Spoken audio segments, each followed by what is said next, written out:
إن الحمد لله ونحمده ونستعينه ونستغفره ونعوذ بالله من شرور أنفسنا ومن سيئات أعمالنا من يهد الله فلا مضل له ومن يضلل فلا هادي له وأشهد أن لا إله إلا الله وحده لا شريك له. Praise be to Allah. We seek His help and His forgiveness.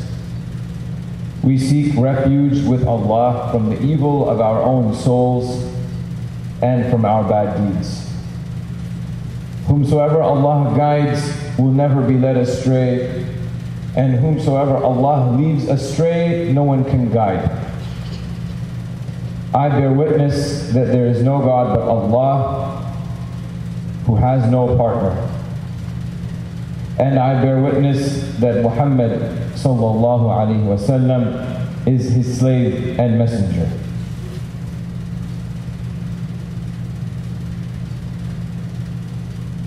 أعوذ بالله من الشيطان الرجيم. بسم الله الرحمن الرحيم. وإذا سألك عبادي عني فإني قريب أجيب دعوة الداعي إذا دعان فليستجيبوا لي وليؤمنوا بي لعلهم يرشدون. And when my servants ask you, O Muhammad, concerning me, indeed I am close. I listen to the prayer of every supplicant when he calls upon me.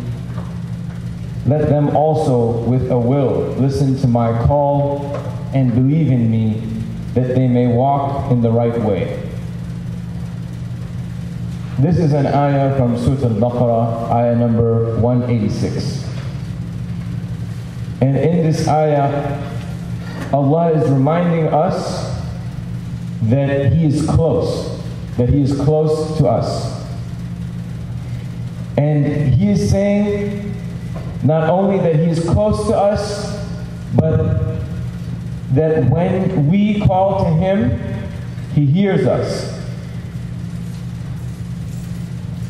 He's saying He is close to us, and in order to bring Him closer, all we need to do is go closer to Him. And this ayah is really important in the times that we live in today, because we live in a time of confusion, a time when it's not clear what the answers are, and there's a lot of misinformation regarding our deen and the way we live our lives. One of the most confusing aspects of living in our times is the way the sources of our religion are used, the Quran and Sunnah. We have on one hand people that are working against Muslims and working against Islam. In this country we call some of them Islamophobes, using the ayat of the Quran and Hadith to put down Muslims and to put down Islam itself. And on the other hand, we have people that are extremists who, for whatever their motivation is, also misuse verses of the Quran and different hadith. So how do we deal with this situation? How do we deal with the situation that we're confronted with? So you go to work or you go to school and somebody sees something on CNN about what ISIS has done recently. And it's not just that they did something crazy and horrible and horrific. It's that they used specific verses of the Quran and specific hadith to justify what they're doing. Now sometimes what the extremists will do is use examples from Islamic history.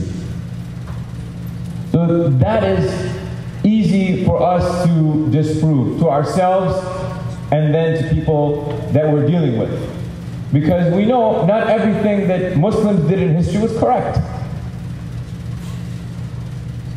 And we don't have to be insecure about that. Islamic civilizations, in the plural, were very diverse. Some of them were pinnacles of learning. The Moors in Spain are an example. Others were not so enlightened. Hajjaj bin Yusuf is an example of that. So the difficult thing is when these extremists use examples from the Quran and Sunnah, right? So they use historical examples, we can throw those out. But when they use Quran and Sunnah, how are we, lay people, supposed to deal with that? How do we understand what's going on? Some of us will observe what's being said or hear what's being said and simply shut it off and try to ignore it. Stop paying attention. Turn off CNN and stop listening to NPR. Others would either agree with the Islamophobes, like, oh my God, we're so backwards, we're really bad, and we see examples of that as well. Or agree with the extremists. And the rest of us might simply despair. But we have to remember the ayah that I read from Surah Al-Baqarah a few minutes ago. Allah is close to us. And if we go to Him, He will come to us. And He has given us tools to understand the times that we live in. Two of the most important tools that He's given us are the principles that help guide our understanding of His sources and the exhortation from scholarship to understand context when we look at any of the sources. So, if we're to understand context, it's useful to use an example. And this is something that I've taken from both Sheikh Jamal and Sheikh Suhaib's talks over this last month at ISWV. So, context is looking at what happened or what was happening at the time that the Prophet ﷺ said what he said, did what he did, or the particular ayah was revealed. And this is a very strong principle in scholarship. So as an example, there's a hadith in which the Prophet ﷺ said, I am free from every Muslim who lives among the idolaters, who lives among the mushrikun. This is a sahih hadith. This is an authentic hadith from the Sunan Abi Dawud, one of the major works of hadith scholarship in our history. So, you can go ahead and Google that after the khutbah. Don't do it on your phones right now. But if you Google that, you might get some very extreme or strange opinions. Some of those opinions might be telling you, who's living in the United States right now, that the Prophet ﷺ is free from you and me. Judging from the language, the plain language of this Sahih Hadith. So, is there an explanation for this? How do you understand what the text of this Hadith says? So I'll leave you on that cliffhanger, so you'll be excited for the second half of the khutbah. أقول قولي هذا وأستغفر الله لي ولكم وادعوا الله.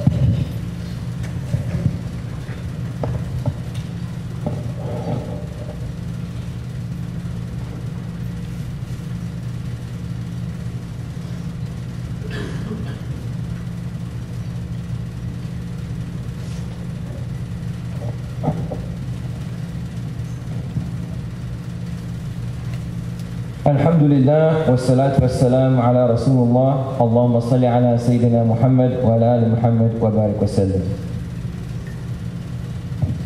So Imam Suhaib gave the explanation that was given by Imam al-Aini, who was a Hanafi scholar, who had a tafsir of Sunan Abi Dawud. And he gave the context, as I was mentioning, of this particular hadith. And he mentioned that during this time, the Prophet ﷺ and the state of Medina was at war with tribes of mushrikun that lived in the surrounding areas of Medina. And there were Muslims that lived amongst these tribes. These Muslims were given the message that you should leave these areas because we're currently in a state of war with these tribes. Many of these Muslims didn't heed this advice, they stayed.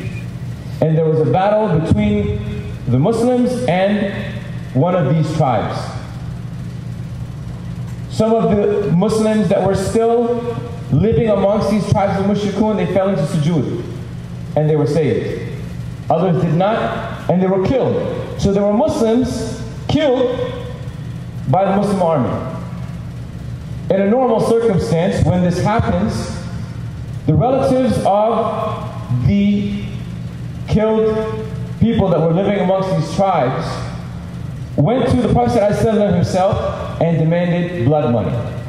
That these people were unjustly killed, they were Muslims and they were killed by the Muslim army. So it's just that we get blood money. So in response to this, the Prophet ﷺ said, I am free from every Muslim who lives amongst the idolaters. So the Prophet ﷺ was saying, not that I'm free from their being followers of mine, or I'm free from their brotherhood, but I am free from the obligation for the blood debt. It's a very specific context for this hadith. In fact, one of the greatest scholars of hadith, Imam al-Haythami, used this hadith, this same hadith, to prove that Muslims should live amongst non-Muslims. So this same hadith, that if you Google it, you might get some very crazy answers about living in the West, was used by one of the classical scholars of Islam, he lived in 14th century Cairo, to prove that we should live here amongst the non-Muslims. And it's important to understand what his rationale was.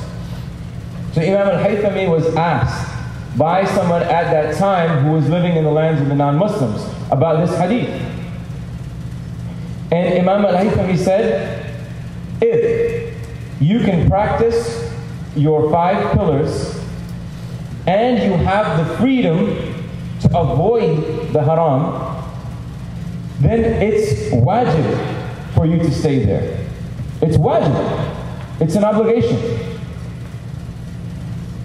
You might wonder why, that he's going all the way on the other end of the spectrum, saying that not only is it allowed, but it's wajib. Because he said that a greater maslaha or benefit is accomplished if you can practice your 5 pillars in a land and you have the freedom not to do haram, then through your example, the greatest benefit might be achieved, which is that Allah might guide others through you. And Suhaib Webb himself is an example of this. The way Suhaib Webb became introduced to Islam was, he was at a swap meet or a flea market, and he saw somebody who was an immigrant selling his wares, who was a Sudani immigrant selling his wares. And he saw him week after week. Imam Suhaib was there, he was selling what he was selling, and he saw this guy, he saw the way he behaved, and through him, he got intrigued about Islam. Eventually he converted, and we know all the rest. Imam Suhaib Webb is a Hafiz al-Quran. He's a trained scholar from Al-Azhar University, all because our brother from Sudan decided to immigrate to this land and was free to practice his 5 pillars and was free from doing the haram, and he presented a good example. And through him, Allah guided Suhaib Webb, and through Suhaib Webb, Allah has guided many other people and benefited all of us. So this shows that a hadith that you may look at on its face, and literally the understanding can be misconstrued when you look at it. Because the hadith says, I am free from every Muslim who lives amongst the mushrikun. On its face, it can tell you one thing, but if you go a little deeper and understand the context, it will tell you something else. And alhamdulillah, in this case, we were given the context by Suhaib Webb. And he himself in his own life is an example of why this hadith can actually say that you should live in non-Muslim lands. To conclude my khutbah, I want to talk about one word that I used in explaining this particular hadith. Maslaha. The benefit. And one of the ways that we can look at, one of the principles that we can use, one of the ways we can use principles in order to guide us to sort through the different types of information that come to us and the different things people say about Islam, is to look at our principles. The principles that scholars have derived, that the Sharia and the fiqh then that is derived to uphold the Sharia, the principles that it is designed to protect are 5. As we mentioned, the first is deen. As I mentioned, that Allah might guide someone that might guide others through us. So that primary goal of Sharia is to preserve and protect the deen. The second primary goal is to preserve and protect life. This is centuries of scholarship that have derived the principles of Islamic law. So that gives us what our principles are, what our morals are. That we preserve deen, and then secondly, we preserve life. So very obviously then, if you see the actions of if somebody questions you at your work, you know that, oh, look at what ISIS is doing or any other group is doing, you can say that one of our principles is that life is sacred in Islam. And there's a very oft quoted ayah in the Quran that one who kills a soul unjustly, it is as if he has killed humanity. And one who saves a soul, it is as if he has saved humanity. Next to life, the Sharia seeks to protect and preserve the intellect of human beings. Anything that affects intellect, your mind, is forbidden. Which explains the reason behind why there are fatwa that forbid alcohol or use of drugs. The last thing that is protected in the principles of Usul al-Fiqh and Sharia is honor and reputation. Because it's very important when in a society, your reputation is the way you can work in society, do business, get married, etc. So these principles will guide you. If we go back to the ayah that I started with, you remember that Allah, number one, when you feel confused and you're looking at the different things that are happening around you, you remember that Allah is close to you. And if you go to Him, He will come closer to you. Secondly, always do your best to find the context of anything confusing that you encounter.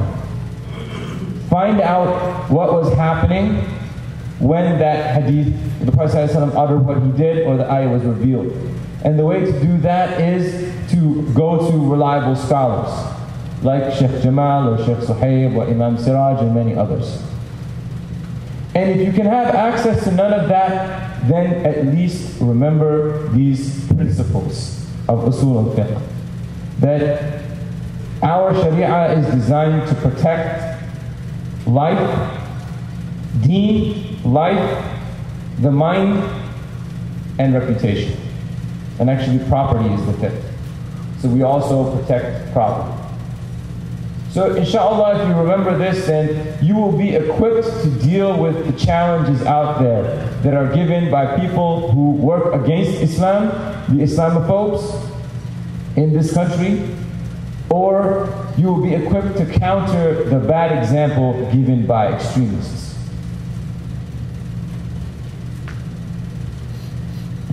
اللهم صل على محمد وعلى آل محمد كما صليت على إبراهيم وعلى آل إبراهيم إنك حميد مجيد. ربنا آتنا في الدنيا حسنة وفي الآخرة حسنة وقنا عذاب النار.